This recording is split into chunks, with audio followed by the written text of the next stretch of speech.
오이코스 비전 시리즈 두 번째 때 제가 사도행전 2장 1절부터 4절까지의 말씀을 여러분들과 같이 나누면서 오이코스에서 어떤 일들이 일어났었는지, 그리고 오이코스의 그 가정, 집에서 일어난 축복, 우리가 그 축복이 우리가 소그룹에서 모이는 모임 안에서도 일어나면 좋겠다라고 하는 마음을 가지고 그 말씀을 이미 이전에 나눴었습니다.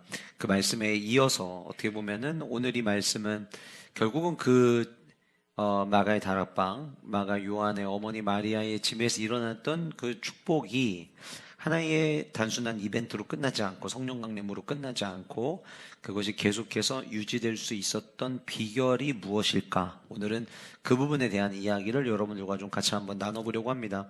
사도행전 2장은 우리에게 너무 익숙한 내용이죠. 그리고 전체적인 내용이 어떤 흐름으로 가는지에 대해서는 여러분들이 이미 너무 잘 알고 계시리라 생각이 되어집니다. 지난 시간에 살펴봤던 것처럼 2장 1절에서부터 4절까지 그들이 오순절, 유대인들이 지키는 3대 절기 가운데 하나였던 이 오순절을 지키기 위해서 그들이 모여 있었던 바로 그때에 120명의 사도가 마가의 다락방에 모였고, 그리고 그곳에서 그들은 성령의 강림을 경험하게 되었습니다. 그리고 그 성령의 강림의 결과에 대해서 이야기하는 내용이 5절에서부터 언급이 되는데, 그들이 난곳방언, 그러니까 지금 우리가 기도하면서 받는 방언과는 굉장히 다른, 이때는 말 그대로 외국어를 그냥 방언으로 하나님이 주셨던 거였죠.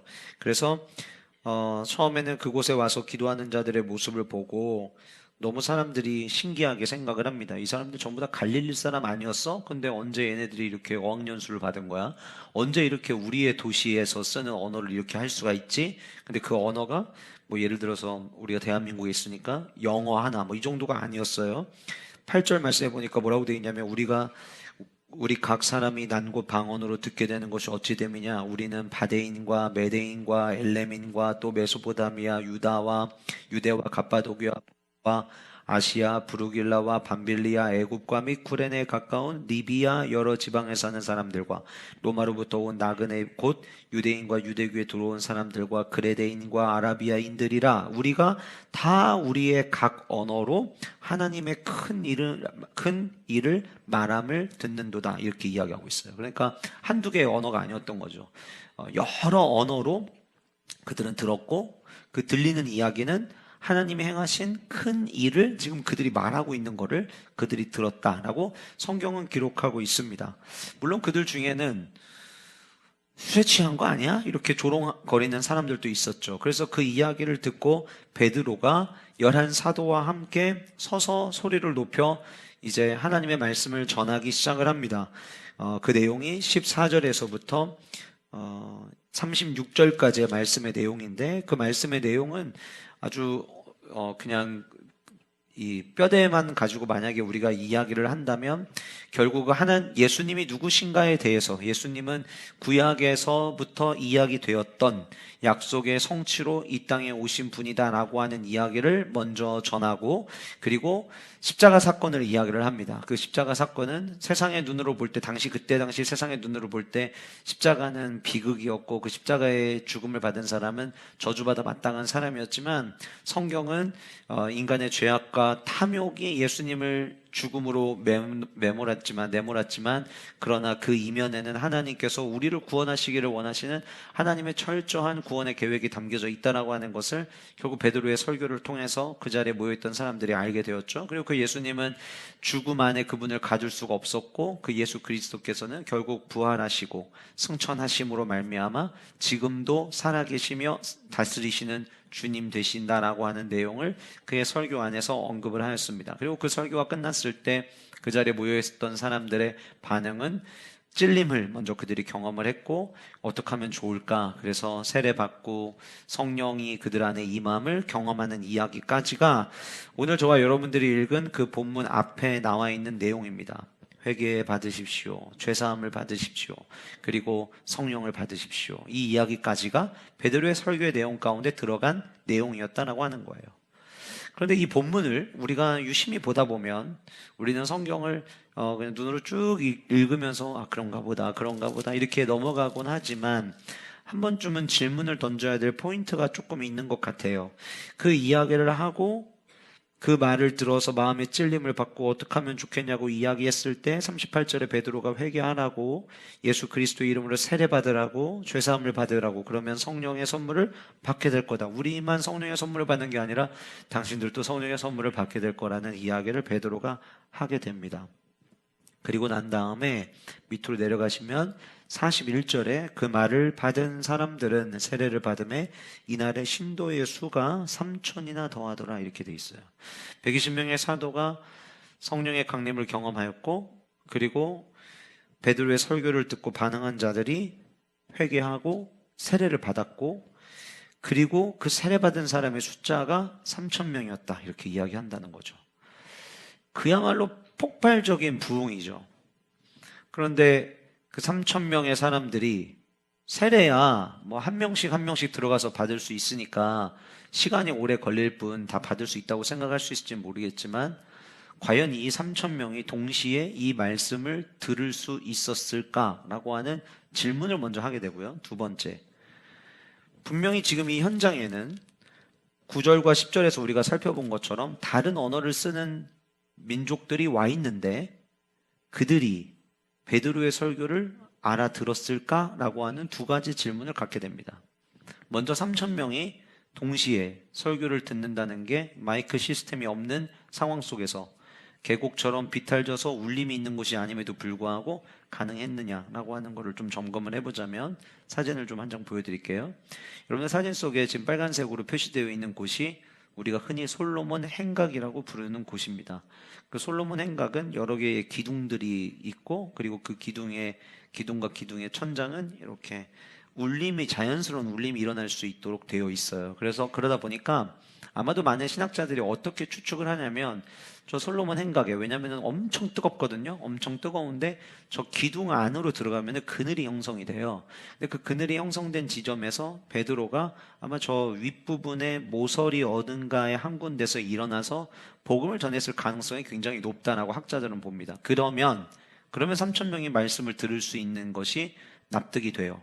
그 솔로몬의 행각이 실제로 굉장히 큽니다. 그래서 저 양쪽으로 뻗어져 있는 저 회랑 안에, 기둥들이 있는 회랑 사이에 사람들이 모여들면, 그 안에 들어가면 일단은 뜨거운 태양을 피할 수가 있고요.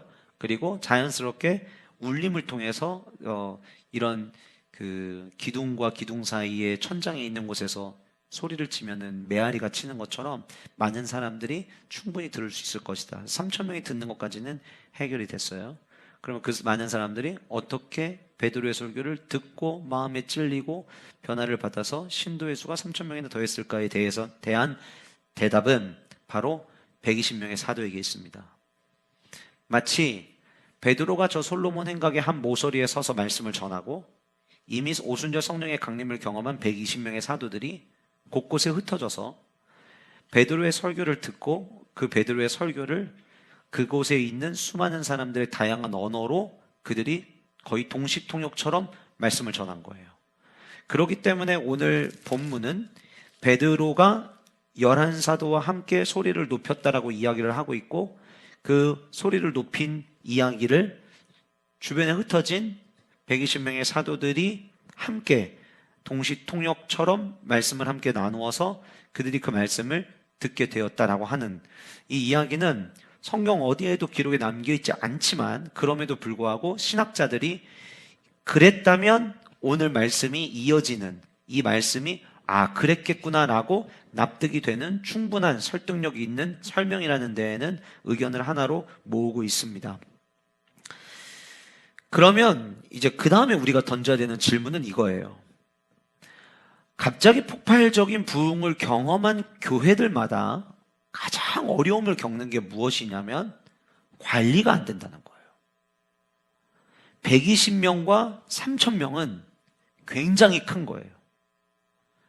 갑자기 수많은 사람들이 몰려왔고 그 수많은 사람들을 훈련시킨다는 거, 그리고 지금 당시에 오순절 마가의 다락방 이후에 일어난 사건이라고 한다면 당시 이 공동체에는 새가족반도 설립이 안 돼 있었을 것이고 새가족 교육도 시스템도 아무것도 없는 상황이었을 거예요. 그럼에도 불구하고 우리는 사도행전의 역사를 통해서 그때 당시 예수 그리스도를 믿기로 결단한 그들이 나중에 시간이 지나서 베드로의 설교에 5천 명이 또 변화되는 놀라운 역사가 성경에 기록이 되어 있는데, 이런 일들이 가능할 수 있었던 이유가 무엇일까에 대해서 솔로몬이 마이크 시스템 하나 없는 그 자리에서 설교를 해서 3천 명 넘는 사람들이 듣고 그 중에 3천 명이 회심을 했다는 것과 그들이 과연 그것을 들을 수 있는 것은 가능하냐라는 그 질문에 120명의 사도들이 동시통역했으면 가능할 것이라는 신학자들의 의견이 하나로 모여지는 것처럼 충분한 가능성이 있다라고 사람들이 생각하는 것처럼, 이 공동체가 갑자기 이렇게 폭발적으로 성장했음에도 불구하고 이 공동체가 건강할 수 있었느냐는 질문에 충분히 건강한 공동체가 될 수 있었다라고 말할 수 있다면 그 해답은 오이코스에 있다는 거예요. 소그룹에 있다는 거죠. 결국 하나님이 주신 부흥은, 오순절 마가의 다락방에 이름했던 성령의 역사는 하나의 이벤트였지만, 성령의 이벤트죠. 성령의 이벤트였지만 그 성령의 이벤트를 지켜내고 그 성령의 이벤트가 계속해서 유지될 수 있도록 하나님께서 사용하신 것은 오이코스였다라고 하는 거예요. 그러니 우리 교회가 부흥을 꿈꾸고 이미 임한 부흥, 우리 교회 이미 부흥이 임한 줄 믿으시기 바랍니다. 왜냐하면 부흥은 사람들이 많아지는 것만을 부흥이라고 이야기하지 않아요. 부흥은 내 안에 회복이 일어나는 거, 다시 살아남의 역사가 일어나는 거.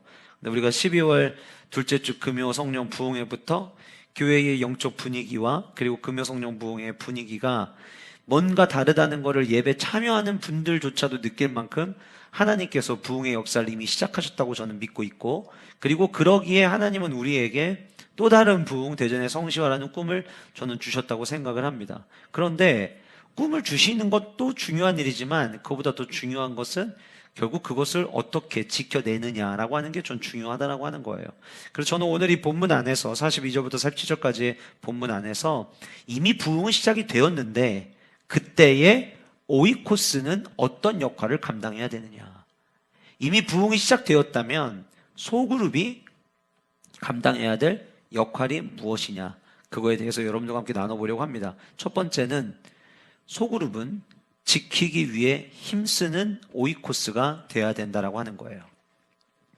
여러분, 운동 경기를 보다 보면 긴장되는 순간이 있어요. 종종 이제 야구 시즌에 집에서 야구를 보다 보면 오늘 경기는 별로 재미가 없다, 그냥 돌리자, 끄자, 이럴 때는 언제냐면요, 지고 있을 때가 아니에요. 희한하게 지고 있을 때는 언젠간 역전하지 않을까라는 기대감 때문에 보게 되거든요. 그런데 많은 점수 차로 이기고 있을 때에는 오히려 흥미를 잃게 되는 것 같아요.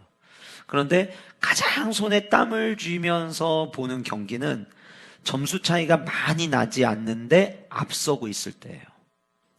그 앞서고 있는 경기를 결국 강팀이냐 약팀이냐는 어디에서 나뉘어지냐면, 이기고 있는 그 게임을 끝까지 지켜내서 결국 승수를 쌓느냐 쌓지 못하느냐에 따라 우리는 흔히 강팀인지 아니면 약팀인지를 이야기를 합니다. 이거는 야구뿐만이 아니라 모든 스포츠가 저는 동일하다고 생각이 되어집니다.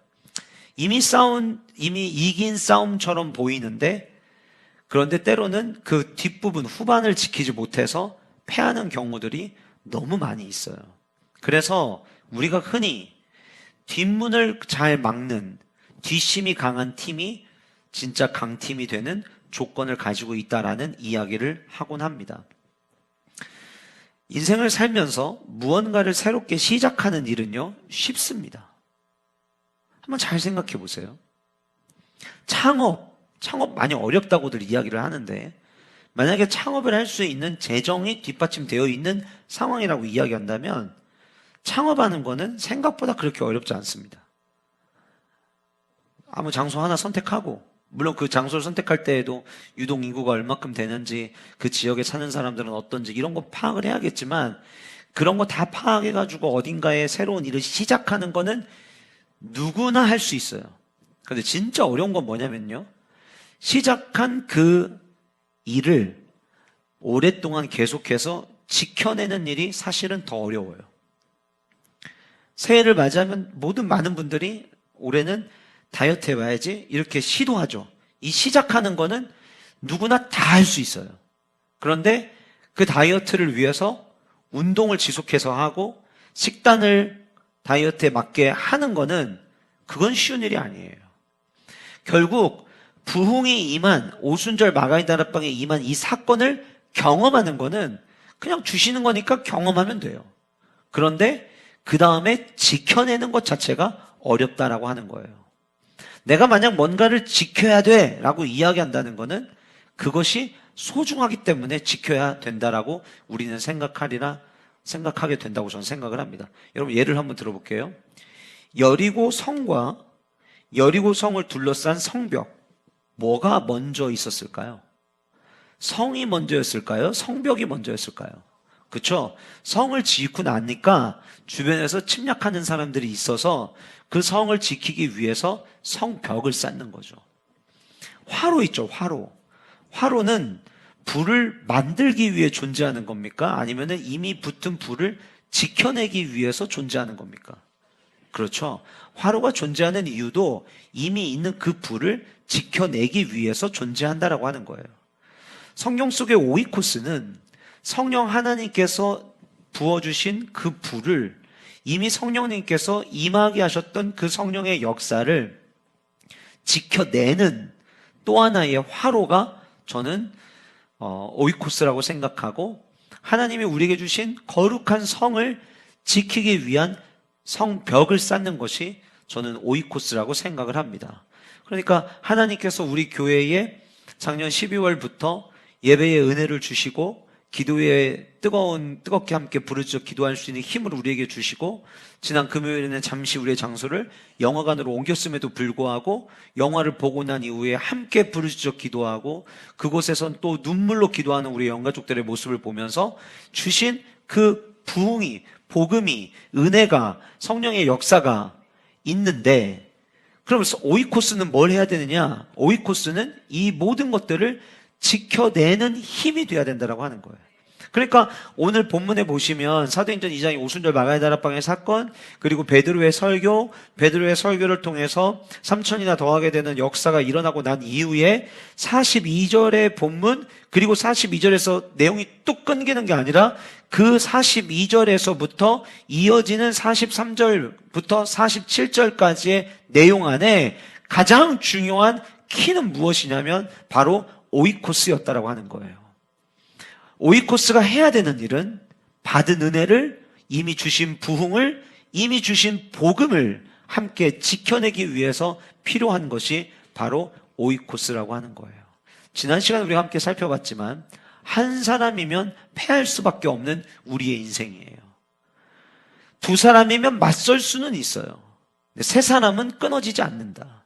소그룹이 함께 모였을 때 하나님께서 주신 그 은혜를 지켜내는 힘은 내가 혼자서 지켜내는 건 어려워요. 그런데 함께 소그룹이 모여서 기도하는 소그룹에서 오이코스 안에서 주신 은혜를 함께 공유하며 나아갈 때 우리는 그 소그룹 안에서 주신 은혜, 부흥을 지켜낼 수 있다라고 한다는 것이죠. 오늘 42절 말씀에서 가장 중요한 단어는 힘쓰니라. 오로지 힘쓴다라고 번역이 되어 있는데 오로지는 전념하여 힘썼다고 이야기를 하고 있는 거죠. 근데 오늘 본문은 오로지 기도에 힘쓰니라 이렇게 번역이 되어서 기도에만 힘쓴 것처럼 우리는 눈으로 보여지는데 42절 헬라어의 원어의 구조로 보면 오로지 힘쓴 것이 네 가지였다라고 성경은 우리에게 이야기하고 있어요. 결국 오이코스가 모이는 목적은 지키기 위해서, 지키는 것에 힘을 쓰기 위해서 우리 오이코스가 모여야 되는데, 그 지키기 위해서 우리에게 필요한 네 가지의 모습이 소그룹 안에 있어야 된다라고 하는 거예요. 그 첫 번째는 다시 나누는 말씀이 반드시 소그룹 안에 있어야 된다라고 하는 것입니다. 여러분, 아까 제가 드렸던 말씀을 다시 한번 좀 해볼게요. 행각 모서리에서 베드로가 설교를 했어요. 그러면 3,000명에 있는 사람들이 물론 울림이 있다 할지라도 중간에 베드로가 예를 들어서 한마디를 하고 자 통역하세요. 그래서 중간에 120명의 사도가 통역을 하고 이런 시스템이 아니라 베드로는 베드로대로 설교를 하고 그 이야기를 들으며 120명의 사도들이 만약에 동시 통역을 했다고 한다면 분명히 놓치는 부분들이 있었을 거예요. 그렇게 세례를 받고 거듭나고 난 이후에 성경은 그들이 사도의 가르침을 받았다라고 이야기하고 있다는 거예요. 우리가 흔히 하나님의 말씀, 오늘날로 이야기하면 교회 공동체에서 공적 예배를 드리면서 강단에서 선포되는 하나님의 말씀을 캐리그마라고 이야기를 합니다. 그런데 본문에서 이야기하는 사도의 가르침은 디다케예요.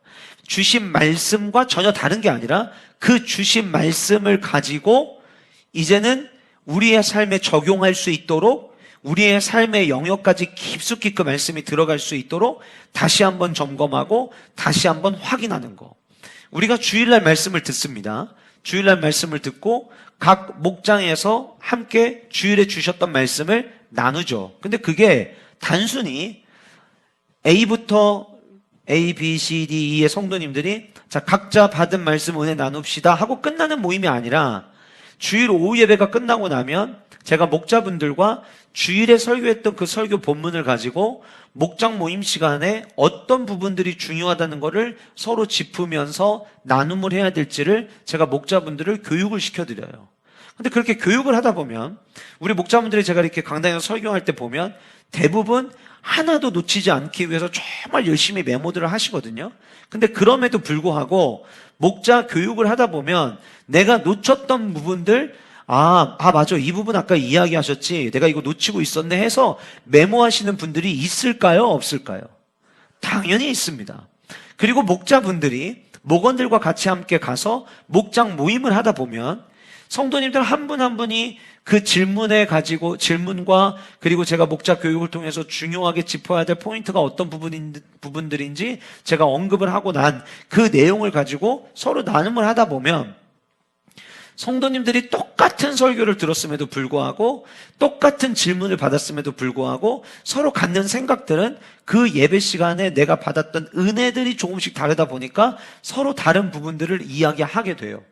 그런데 우리가 소그룹에서 서로 다른 나눔들을 하다 보면 우리에게 주어지는 영적 유익이 있어요. 그게 뭐냐면 나는 내가 이 말씀을 듣고 나는 이만큼의 은혜가 내게 주어졌다고 생각을 했는데 서로 나눔을 하다 보니 지난 주일에는 이만큼의 은혜가 있었던 게 아니라 이만큼의 은혜가 있었구나라고 하는 거를 우리는 발견하게 되는 거예요.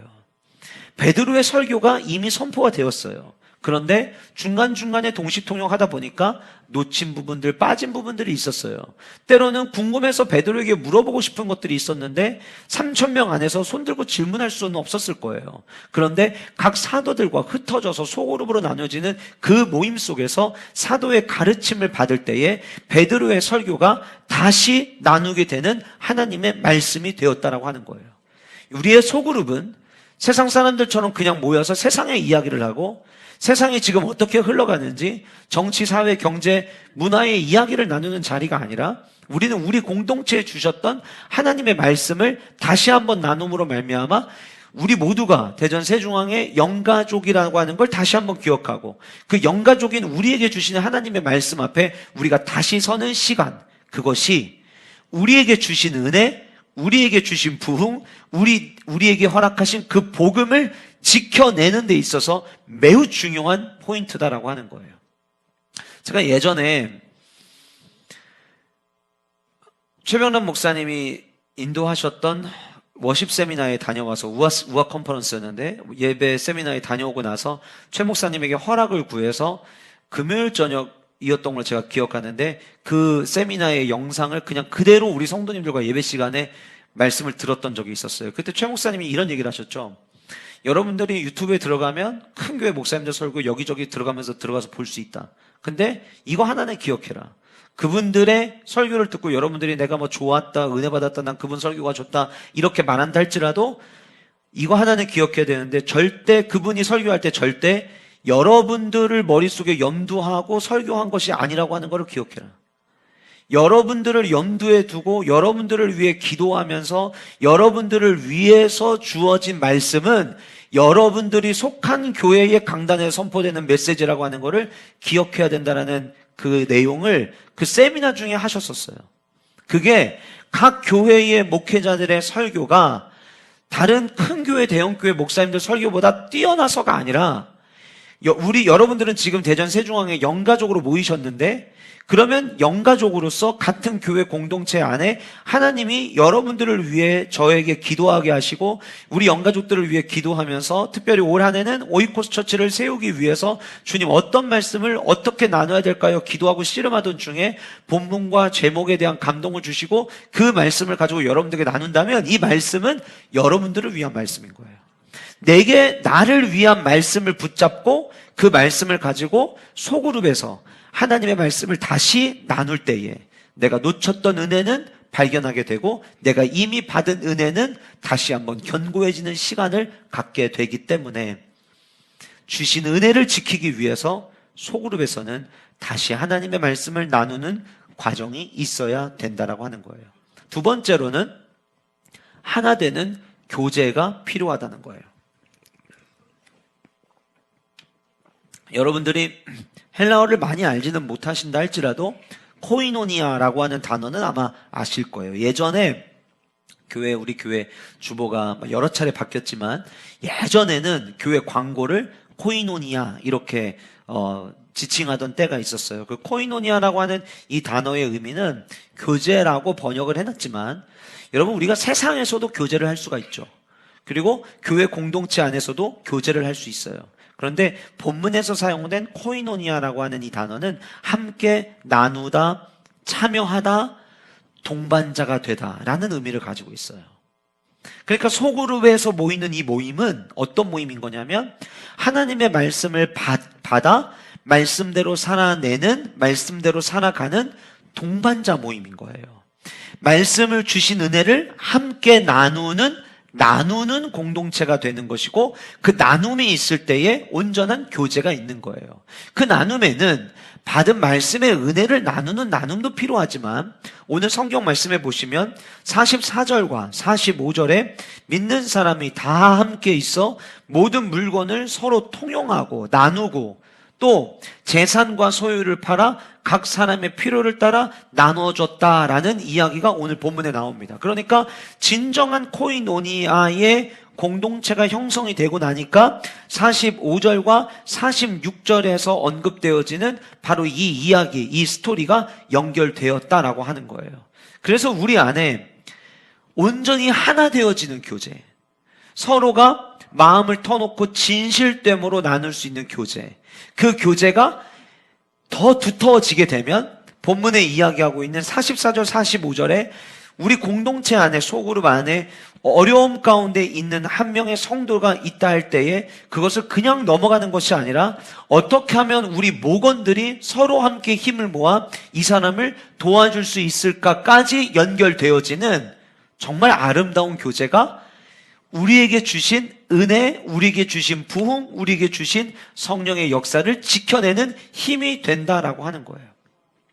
세 번째로는 무엇이 필요하냐면 기억하는 성찬이 필요합니다. 42절과 46절에 동일하게 떡을 떼다라는 표현이 등장을 하는데 그런데 원어를 보면은 42절과 46절에 다른 게 하나가 있어요. 그게 뭐냐면 42절에서는 정관사가 앞에 붙어 있어요. 정관사가 앞에 붙는다는 거는 그 떡을 떼며 이렇게 되는 건데 그 떡을 뗀다라고 앞에 이 정관사를 붙여버리면 그 자리에 있는 모든 사람들이 그 떡이 뭔지를 아는, 우리들은 알고 있는 바로 그 떡을 얘기하는 거예요. 그러면 본문에서 이야기하는 떡을 떼다는 성찬의 의미를 가지고 있는 거예요. 예수 그리스도께서 우리를 위해 찢기셨다는 거를 그들은 이미 3,000명이 변화되고 난 이후에 베드로의 설교를 통해 들었음에도 불구하고 그 베드로의 설교를 소그룹 공동체 안에서 다시 한번 계속해서 그들은 리마인드 한 거죠. 우리가 부활주일, 고난주간 그 시즌에만 예수님의 십자가를 기억하는 것이 아니라 모든 소그룹이 모일 때마다 예수 그리스도께서 우리에게 행하신 은혜를 우리는 기억할 수 있어야 된다라고 하는 거예요. 그러니까 본문에서 이야기하는 제가 대지에다가 기억하는 성찬 이렇게 이야기한 것은 각 목장마다 이제 이번 주부터 모든 목장은 매주마다 성찬을 하십시오를 얘기하는 게 아니에요. 그 성찬을 했던 이유가, 이 본문에 등장하는 그들이 성찬했던 이유가 예수님의 십자가 사건을 기억하기 위해서 성찬을 하고 떡을 뗐던 것처럼 저와 여러분들의 모든 속으로, 기도하는 속으로 모든 오이코스가 해야 되는 것은 우리가 모일 때마다 나를 위하여 피 흘려 죽으신 그 예수 그리스도의 은혜를 계속해서 끊임없이 기억할 수 있어야 된다라고 하는 거예요. 여러분, 우리가 모여서 지난주에 여러분들 목장 모임 시작하실 때 첫 번째 기도 제목이 그거였죠. 주님, 우리를 하나 되게 하여 주시고 우리가 모인 이 자리에 주님 함께 하여 주옵소서. 근데 그 주님이 누구냐면 우리를 위해 피 흘려 죽으시고 우리에게 구원을 주신 주님이라고 하는 사실을 소그룹 안에서 계속해서 떠올리고 기억하고, 그래서 주님이 주신 십자가의 은혜와 감격 안에 살아가는 삶을 이야기하는 것, 그게 바로 기억하는 성찬. 그 주님의 십자가를 기억할 때 우리에게 주신 부흥, 우리에게 주신 은혜를 지켜내는 힘을 우리는 가질 수 있다고 하는 거예요. 마지막 네 번째로 간절한 기도입니다. 사도행전의 저자는 누가죠. 이 누가는 누가복음과 사도행전에서 힘쓰더라, 오로지 기도에 힘쓰더라, 혹은 힘썼다라는 이 표현을 항상 어디에 많이 붙여서 사용하냐면 기도라고 하는 이 행위에 붙여서 사용을 하고 있어요. 그러니까 그냥 뭐 기도하는 것 정도가 아니라 정말 간절하게 부르짖어 기도하는 모습을 사도행전의 저자인 누가는 우리에게 이야기하려고 하는 것이죠. 이미 우리가 앞에 살펴봤던 사도행전 1장 14절 말씀해 보시면 마음을 같이하여 오로지 기도에 힘썼다. 여기 오로지 힘썼다라는 표현이 지금 오늘 우리가 읽은 본문 42절에 있는 본문에 사용된 그대로 똑같이 사용되었어요. 같은 책 안에서 같이 사용함으로 말미암아 기도에 힘쓰는 것이 결국은 하나님이 주신 부흥을 지켜내는 가장 강력한 힘이 된다라고 하는 것을 보여주고 있고, 사도행전 6장 4절에도 우리는 기도하는 일과 말씀 사역에 전무하리라. 이 전무하리라는 말도 힘쓰겠다라는 이야기예요. 사도행전 12장 5절에 교회가 옥에 갇혀 있었던 베드로를 위하여 간절히 하나님께 빌더라. 그 간절히도 바로 힘썼다라고 하는 이야기를 지금 보여주고 있는 거예요. 그러니까 누가는, 사도행전의 저자였던 누가는 누가복음과 사도행전에서 우리가 힘써야 되는 게 뭐냐를 이야기할 때 기도다라고 하는 거를 보여주고 있다라고 하는 거예요.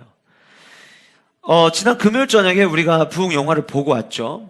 보고 오신 분들은 함께 우리 교회의 꿈을 꾸게 되고, 제가 영화 보고 나오는데 몇몇 성도님들이 저 보시면서 목사님 부흥 막 이러시더라고요. 이게 이제 우리 하나의 막 구호가 된 것 같아요. 우리 교회는 부흥을 꿈꾸는 교회, 부흥을 위해서 일하는 교회, 부흥의 때를 위해 준비하는 교회. 너무 좋죠. 근데 그 영화 속에서 윤학열 감독님이 굉장히 중요한 이야기를 하셨어요. 많은 교회가 부흥을 달라고 기도하고 부흥이 임하게 달라고 기도는 하지만 주신 부흥을 지키게 해달라는 기도는 하지 못하는 것 같다. 그래서 정말 우리에게 필요한 기도는 뭐냐면 주신 부흥을 지키게 해달라는 기도가 우리에게 필요하다는 거죠. 그리고 그 영화 속에서 또 다른 스토리를 우리에게 보여주면서 모든 부흥의 현장에 공통적 특징이 있는데 그게 무엇이냐면 부흥을 사람이 주도하는 게 아니에요. 부흥은 하나님이 주시는 선물이에요. 그런데 그럼에도 불구하고 그 부흥의 역사가 있었던 모든 현장에는 그 부흥을 위하여 기도로 준비하는 사람들이 있었다는 것, 그리고 그 부흥을 경험하고 난 이후에 기도자들이 남겨졌다는 것.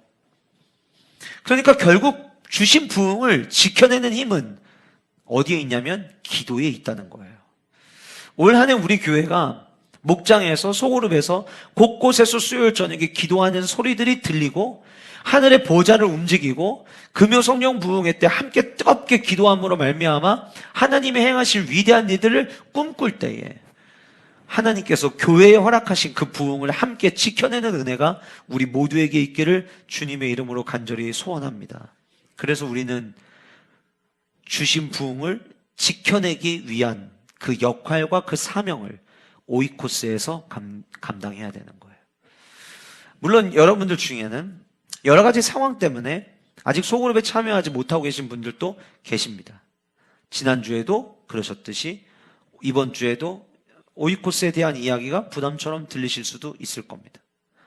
근데 성경 어디에도 신앙생활을 혼자서 해도 아무 문제가 없고 다른 사람의 도움이 없이 하나님과 1대1만의 관계만을 강조하고 있는 본문은 직간접적으로 없습니다. 항상 공동체입니다. 그것이 신약에 오면 교회가 등장하는 순간부터는 훨씬 더 강력하게 우리에게 보여줍니다. 나의 신앙을 우리 모두는 지켜야 돼요. 내게 주신 십자가의 은혜, 내게 주신 하나님의 역사들, 우리가 지난 언약갱신 말씀 축제 때 김용희 성교사님 오셔서 복음이 무엇인지를 전해주셨고, 그 복음에 대해서 감격하고 이 복음은 기적 같은 일이라고 우리 모두가 함께 나눴어요. 그런데 그때의 그 감동이 지금까지 이어지고 있는 성도님들도 계시겠지만, 그때의 감동이 그때로 끝난 분들도 어쩌면 계실 수 있을 거예요. 기도 사라지지 않는다. 그렇기 때문에 내가 입술을 열 수 있을 때면, 혼자 있을 때에든 길을 걸어가면서든 운전할 때든 나는 늘 기도해야겠다, 이 마음을 가지셨는데, 시간이 지나면서 아직 많은 시간이 지난 것이 아님에도 불구하고 이미 벌써 기도가 식어져 가는 분들이 계실 수도 있어요. 선포 챌린지 처음 한 2, 3일은 엄청 잘 됐는데 나중에는 자꾸 까먹게 되고, 그러다 보니까 안 하게 되고, 그러다 보면은 이걸 내가 매일마다 선포하는 대로 선포를 하지 않으니까 이 말씀의 능력이 내 삶 가운데 나타날 수가 없죠. 그런데 소그룹 안에서, 소그룹에 모인 날, 그날의 선포 챌린지를 함께 선포하고, 그걸 위해서도 함께 기도하고, 소그룹 안에서 함께 점검하고, 말씀대로 살아가고 있는 점검하고, 그리고 같이 모여서는 서로의 기도 제목 같이 공유하고, 그 기도 제목 같이 나눌 때에 하나님이 내게 주셨던 그 부흥과 내게 주셨던 그 성령의 감동을 우리는 지켜낼 수 있다는 거예요. 그래서 오이코스가 필요한 거예요. 혼자 설 수 없기 때문에, 그리고 내가 건강한 신앙생활을 하고 있는지를 내가 점검한다는 건요, 말이 안 되는 거예요. 죄인된 내가, 잘못된 기준이 내 안에 있는데 그 기준으로 나의 신앙생활을 내가 점검한다는 거는 앞뒤가 맞지 않는 이야기예요. 그런데 함께 말씀을 나누면서 말씀이 기준이 되는 그 자리에서 함께 내게 주시는 은혜를 지켜나가는 것, 그것이 오이코스가 감당해야 될 역할이요 사명이다라고 하는 거예요. 두 번째로, 시작된 부흥을 위해서 오이코스는 어떤 역할을 감당해야 되느냐? 복음으로 살아내는 것을 연습하고 점검하는 장소가 바로 오이코스가 돼야 된다라고 하는 거예요. 43절에서부터의 말씀의 내용을 보시면, 사도들로 말미암아 기사와 표적이 많이 나타나고 믿는 사람이 다 함께 있어 모든 물건을 서로 통용하고, 그들이 말씀의 감동을 받고 물건을 나누기 시작을 했어요. 재산과 소유를 팔아 각 사람의 필요를 따라 나눠줍니다. 46절, 저는 두 개의 단어에 밑줄을 쳤는데 날마다 마음을 같이하여 성전에 밑줄을 쳤었고요. 성전에 모이게 힘쓰고, 두 번째 집에서라는 표현이에요. 그러니까 성전에서의 모임도 중요하지만 오이코스에서의 모임도 중요하다라고 하는 것을 성경은 우리에게 보여주고 있는 거죠. 성전에 모여서 함께 예배하는 캐리그마를 받는 그 자리도 중요하지만, 오이코스로 돌아가서 함께 성도들이 말씀을 나누는 디다케의 현장도 있어야 된다라고 성경은 우리에게 지금 이야기하고 있다는 거예요. 성전에 모이기를 힘쓰고 집에서 떡을 떼며 기쁨과 순전의 마음으로 음식을 먹었다. 근데 저에게 성전과 집이라고 하는 이 단어가 왜 와닿냐면, 우리는 성전에서 말씀을 통해 은혜를 받죠. 은혜를 받는 것이 중요해지려면요, 받은 말씀대로 살아내는 삶이 있어야 되는 거예요. 제가 예전에 말씀드렸지만, 주일이 온전한 주일이 되고 주일이 온전한 주님의 날이 돼야 되는 이유는, 주일이 온전한 주의 날이 될 때에 평일이 주의 날이 될 수 있도록 살아갈 힘을 우리는 얻게 돼 있는 거예요. 주일이, 성전에서 모여서 함께 예배하는 이 주일이 온전한 주님의 날이 되지 않는데, 나의 일상에서 내가 평일을 주일화처럼 지내보겠다라고 이야기하는 거는 어떤 결과를 갖고 온다고 했죠? 주일의 평일화까지 갖고 오는 위험한 결과를 가지고 온다는 거예요. 그래서 성전에서 모여서 위로부터 받은 캐리그마가 있다면, 그 다음부터는 여기서 말하는 집에서, 여기 그냥 우리 개역개정 성경에는 집에서 이렇게 돼 있지만 헬라 원어에는 카트 오이콘 이래서 각각 집에서 이렇게 이야기하거든요. 그러니까 우리의 각각 집에서, 내 삶의 현장에서도 그것이 이어져야 된다는 거죠. 예전에 여러분들에게 이런 말씀 드린 적이 있어요. 예배 드릴 때의 우리의 얼굴 표정, 예배 드릴 때의 우리의 언어, 교회 안에서 성도들과 나누는 그 언어를 가지고 똑같이 직장 생활하면서 언어 생활을 한다면, 그 언어로, 교회에서 서로 사용하는 언어를 가지고 사업의 현장에서 똑같이 사용한다면, 교회에서 사용하는 그 언어를 가지고 학교에서 사용한다면 우리는 세상을 움직일 힘을 갖는 공동체가 될 거예요.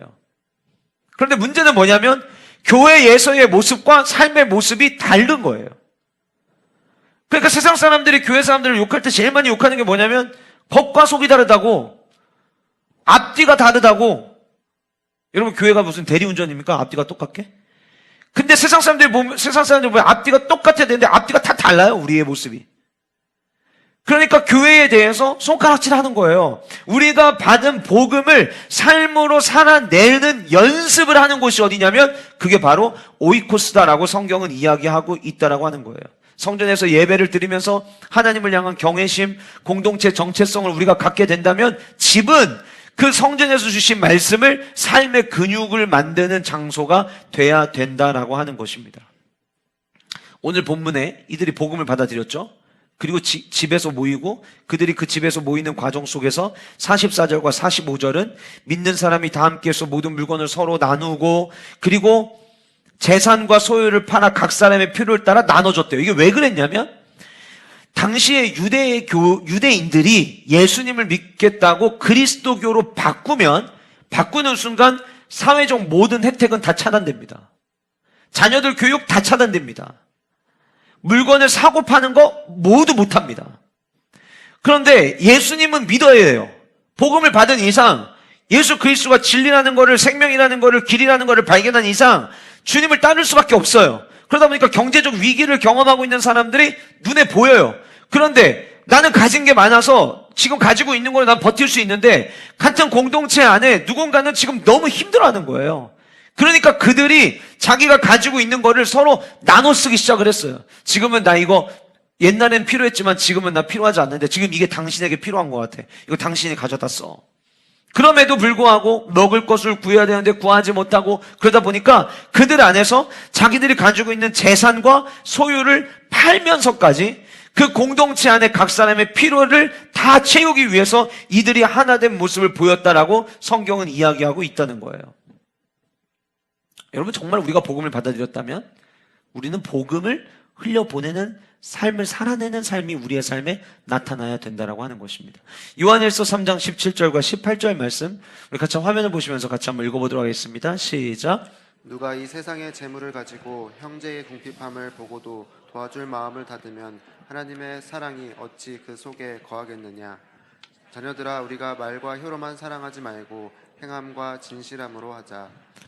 우리 주변에 궁핍한 형제가 있어요. 그런데 그거를 보고도 그냥 그대로 두고 있다면 하나님의 사랑이 어찌 그 속에 있다고 말할 수 있겠느냐. 어떻게 복음을 받았다라고 이야기할 수 있겠느냐. 우리는 교회는 말과 혀로만 사랑한다라고 이야기하지 말고 진짜 사랑한다면 사랑을 베푸는 행동을 해야 된다. 그것이 요한일서 3장 17절과 18절의 말씀이 주어지는 은혜였어요.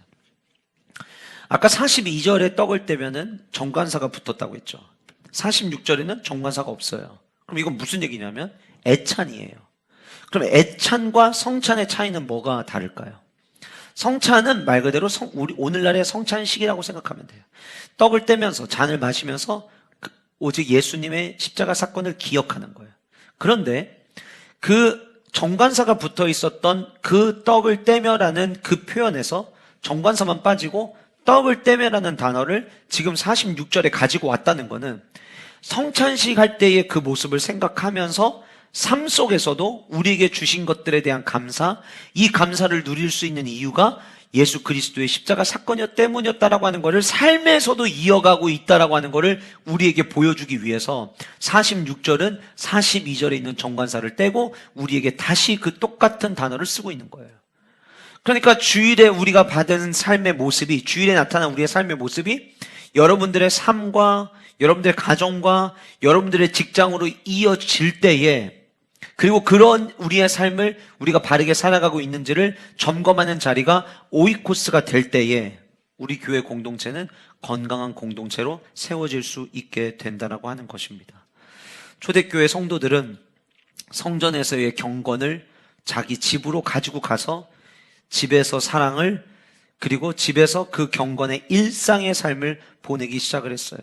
성전의 삶과 집의 삶의 벽이 높은 게 아니라 성전의 삶과 집의 삶의 벽이 높지 않은, 마치 우리 교회가 이야기하는 교회 같은 가정, 가정 같은 교회의 밸런스를 너무 잘 이루었던 교회가 당시의 교회였고, 그들은 오이코스를 통해서 함께 모이는 그 모임을 통해서 성전에서 받은 그 은혜를, 밸런스를, 균형을 유지하는 삶을 오이코스 안에서 계속해서 훈련하고 있었음을 오늘 우리는 본문을 통해서 발견하게 되는 거예요.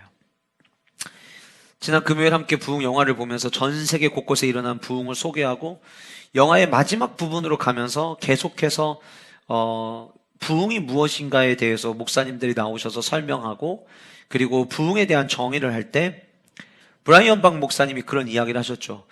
내가 말씀을 듣고 찔리는 것, 그리고 우리의 마음과 생각이 바뀌었다면 그 다음에 이제 우리의 방향은 하나님이 기뻐하시는 삶으로 우리의 방향이 맞춰져야 되고, 그리고 났을 때 우리의 삶 속에 삶의 방향이 바뀌었다면 이제 그 다음 마지막 단계는 내가 삶으로 보여주는 것이다 라고 이야기했어요. 그래서 마지막 부분에 부흥을 어떻게 정의했냐면 변화된 삶이 곧 부흥이다로 정의가 되었어요. 내가 진짜 변화되었는가? 예배의 시간에 참여한 것으로 인해서 그 사람이 변화되었는지를 보여주는 게 아니라, 그 사람이 부흥의 주인공인지를 확인하는 게 아니라, 내 삶 속에서, 내 삶에 뿌리 깊게 내린 그 영성의 모습 속에서 내가 지금 변화된 자인지 부흥을 경험한 자인지를 우리는 그 모습으로 나타낼 수 있다고 하는 거예요. 저는 우리 모든 영가족 공동체가 복음을 가지고 삶을 살아내는 은혜가 여러분들의 삶 가운데 충만하기를 주님의 이름으로 축복합니다.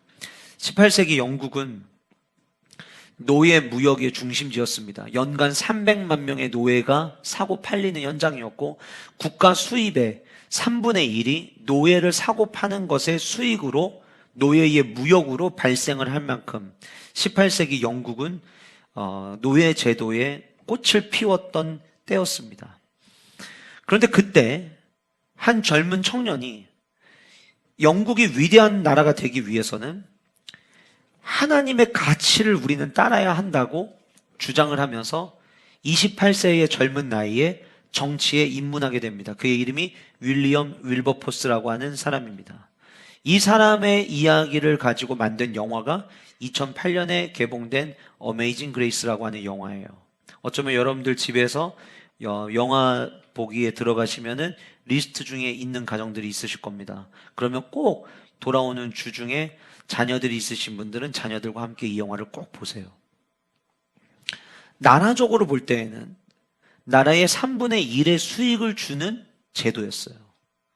그러니 이거를 하지 말자라고 이야기를 한다면 모든 사람의 공공의 적이 되는 것은 불보듯 뻔한 일이었어요. 그런데 윌리엄 윌버포스는 나라가 얼마나 돈이 많냐에 적느냐의 문제가 아니라 지금 우리나라가 하나님의 말씀의 가치를 따라가고 있느냐, 그 한 가지의 질문에 이 노예제도는 하나님이 기뻐하시지 않는다라고 하는 마음을 가지고 노예제도 폐지 운동을 시작을 했습니다. 그러기를 몇 년을 했냐면 56년 동안 노예제도 폐지의 목소리를 높였어요. 그 말은 바꿔 얘기하면 56년 동안 모든 사람들의 적이 되었던 거예요. 그때 이 윌리엄 윌버포스가 이건 나 혼자의 힘으로 절대 할 수 없구나라고 생각을 해서 그가 살고 있던 지역, 그 살고 있던 지역에 있는 아주 복음주의의 뿌리를 가지고 있는 영국 신사들, 그리고 복음주의의 신앙을 가지고 있는 주변에 있는 사람들을 한자리에 모으기 시작을 했습니다. 말 그대로 집에서, 오이코스 안에서 놀라운 모임들이 시작된 것이죠.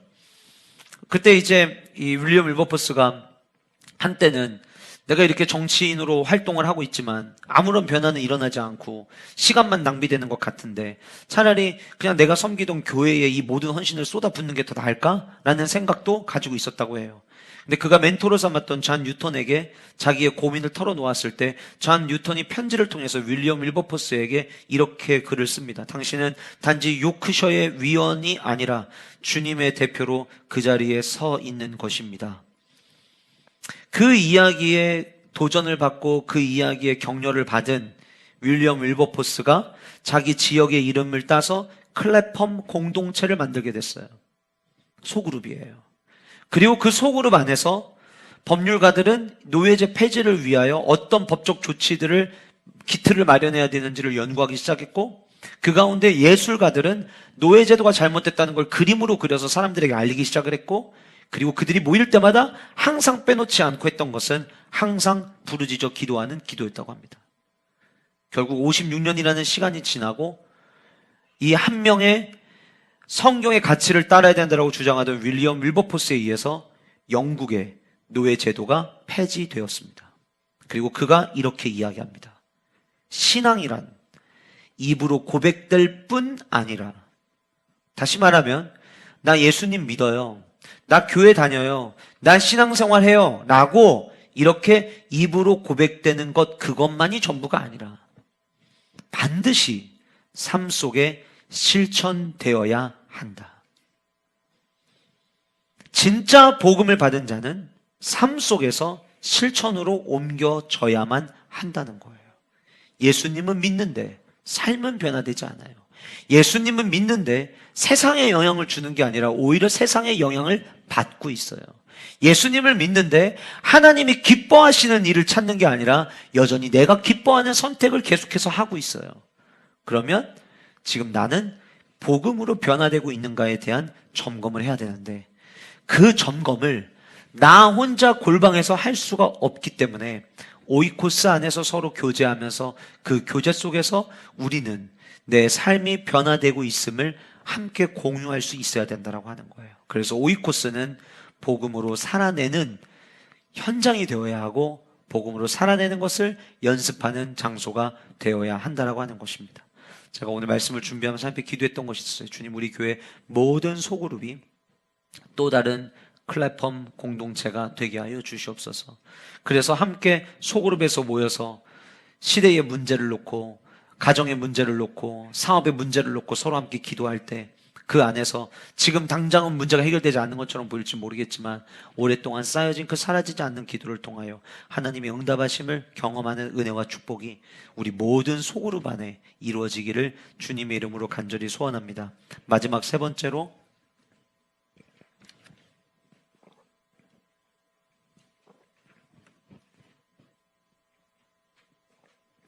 시작된 부흥을 지켜내기 위해서 오이코스가 해야 되는 사명은 세상의 빛이 되는 오이코스가 되어야 한다는 거예요. 세상의 빛이 되는 오이코스가 되어야 한다. 47절 말씀 보시면 또 온 백성에게 칭송을 받으니 이렇게 이야기합니다. 여러분, 백성이라고 하는 이 단어가 라온이라는 단어로 쓰였어요. 이게 참 재밌습니다. 라온은요, 그냥 단순히 어느 한 민족 백성을 의미하는 게 아니라 라온이라고 하는 단어는 당시 유대인 공동체를 지칭할 때 쓰던 단어였어요. 그럼 오늘 본문이 온 백성에게 칭송을 받았다, 칭찬을 받았다고 이야기를 하는데 누구에게 칭찬받았다고 이야기하는 거냐면 유대 공동체 사람들에게 칭찬받았다는 거예요. 아까 제가 말씀드렸죠. 유대인들이 그리스도인 된다라고 하는 거는 이제는 쟤네들은 남으로 취급해야 되고 아무 혜택도 주면 안 되고 모든 거를 다 단절해야 되는 상황이 오는 거라고 제가 말씀을 드렸잖아요. 그런데 그렇게 모든 걸 다 잘라낸 그들이 그들의 오이코스 안에서 함께 교제하면서 누군가에게 부족한 게 있으면 서로 나눠 쓰기 시작하고, 누군가가 어렵다고 하면 자기가 가지고 있는 거를 팔아서까지도 함께 살아내게 하는 모습을 본 거예요. 그러니까 그리스도인들을 칭찬하면 안 되는 그들이 오늘 본문에 온 백성에게 칭송을 받았다, 모든 유대인들로부터 칭찬을 받게 되었다라고 성경은 이야기하고 있는 것이니까 엄청난 영향을 지금 그들이 끼쳤음을 우리는 볼 수가 있는 거예요. 여러분, 오늘날의 교회가 해야 될 사명이 있죠. 그것은 세상에서 소금이 되는 것이고 빛이 되는 거예요. 최근에 이제 발의된 법안들 중에 교회를 해체시킬 목적이 담겨진 법안이 발의가 되어서 지난주에 이슈가 되었습니다. 어느 누구도 교회를 해체할 수 없습니다. 교회를 해산시킬 수 없습니다. 어느 누구도예요, 이거는.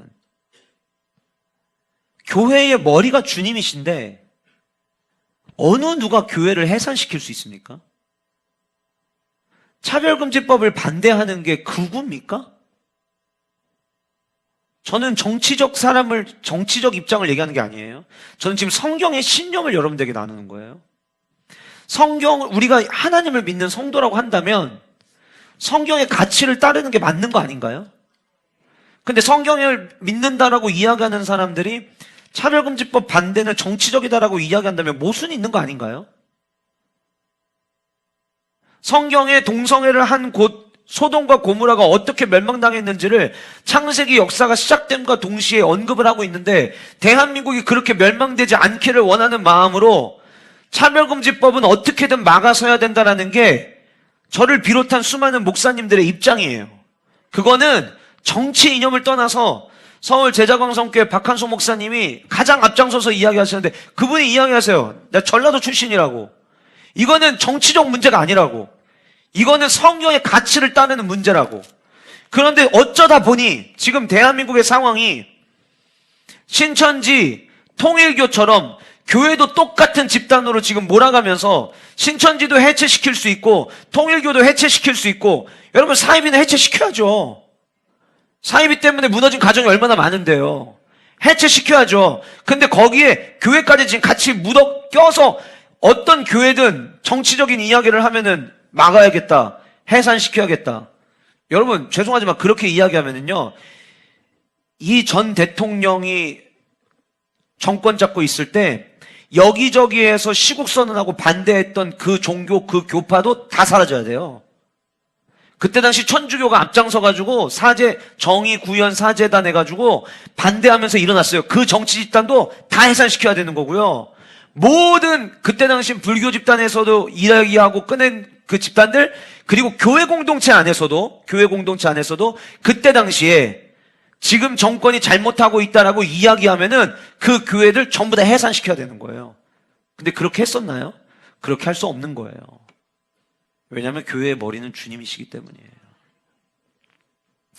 저는 오늘 여러분들에게 지난주에 있었던 이 이야기를 가지고 정치적 이슈를 만들려고 이야기를 하는 게 아니에요. 제가 여러분들에게 드리고 싶은 이야기는 어쩌다가 우리가 이렇게 됐겠느냐는 거예요. 그들을 받아들일 수 없는, 받아들여서는 안 되는 유대인들조차도 초대교회의 교회와 오이코스에서 일어난 그 모습을 보고 칭찬을 할 수밖에 없었다고 성경은 오늘 이야기하고 있다면 오늘날의 교회가 회복해야 되는 것은 성령의 역사 이후에 그 성령의 열매를 지속시킴으로 말미암아 세상으로부터 칭찬받는 교회가 돼야 되는 거예요. 여러분 오해하고 듣지 마세요. 교회는 세상에 칭찬받기 위해 존재한다가 아니에요. 교회는 하나님을 기쁘시게 하는 거예요. 그런데 하나님을 기쁘시게 하는 길을 선택해서 가면은 어떤 일이 일어나냐면 안티크리스찬이라 할지라도 교회가 바른 길을 걸어가면 박수 칠 수밖에 없는 거고요.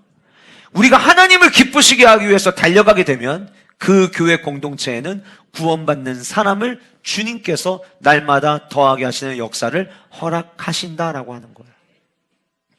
저는 우리 교회가 그런 교회 됐으면 좋겠습니다.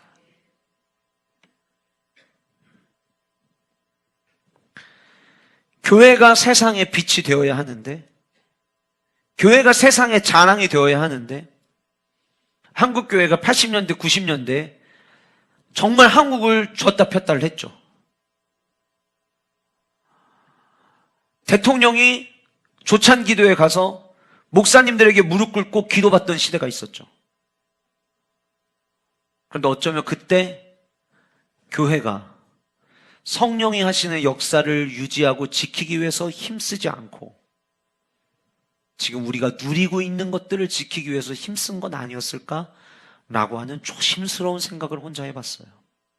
그렇다면 지금 다시 오늘 우리는 이후의 대한민국을 위하여, 이후의 조국교회를 다음 세대에게 물려주기 위하여 우리가 해야 되는 것은 오이코스 안에서 우리 모두가 빛이 되어 세상이 부러워하는 오이코스가 되게 만들어야 된다는 거예요. 세상 사람들과 모여서 대화를 나누면 여전히 답답해요. 세상 사람들과 모여서 이야기를 나누면 결국은 맨정신으로 이야기할 수 없어서 한 잔, 두 잔 곁들여서 이야기하고 그것 때문에 또 괴로워해요.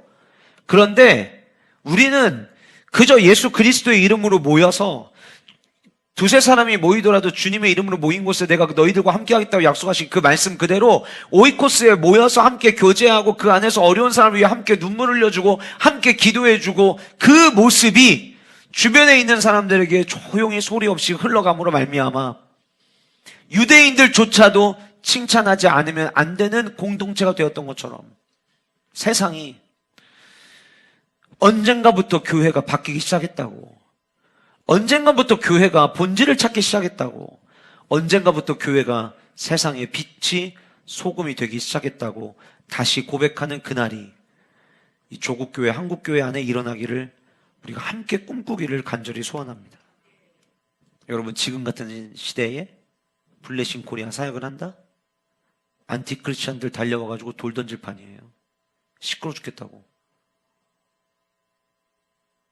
그러면 여러분, 우리가 해야 되는 거는요, 그 한 번의 집회가 우리 모인 사람들에게는 성령의 불을 경험하는 자리가 되어야 되지만 나머지 주님을 알지 못하는 사람들에게는 무한한 사랑을 흘려보내는 현장이 되어야 되는 줄 믿습니다. 세상에 빛이 될 때 우리는 세상으로부터 박수 받는 교회 공동체의 모습을 회복하게 될 거예요. 아까 말씀드린 것처럼 우리 모두 하나님이 교회에 주신 부흥, 하나님이 교회에 주신 은혜, 우리 끝까지 사수합시다. 그리고 그것을 지켜내는 교회 공동체가 될 수 있기를 간절히 소원합니다. 그리고 우리는 윌리엄 윌버포스처럼 지금 우리나라에 경제적 이익을 주는 게 무엇이냐를 따질 게 아니라 성경의 가치가 무엇이냐에 집중해야 될 때입니다. 소그룹에서 모일 때마다 나라와 민족을 위해서 기도해야 되는 이유는 이 나라와 민족을 다스리시고 통치하시는 분은 어느 정권이냐와 상관없이 늘 하나님이 전 세계와 우주를 통치하시고 다스리시기 때문에 우리는 소그룹에서 모일 때마다 하나님, 이 나라, 이 민족, 주님의 창조 질서와 성경의 가치가 훼손되지 않게 해달라고 기도해야 되는 줄 믿습니다. 그것이 성도가 해야 될 일이고 그것이 교회가 감당해야 될 사명이라고 생각합니다. 교회에서 그리고 집에서 우리의 삶의 모습을 점검하는 이 아름다운 일들이 일어날 수 있기를 주님의 이름으로 축복합니다.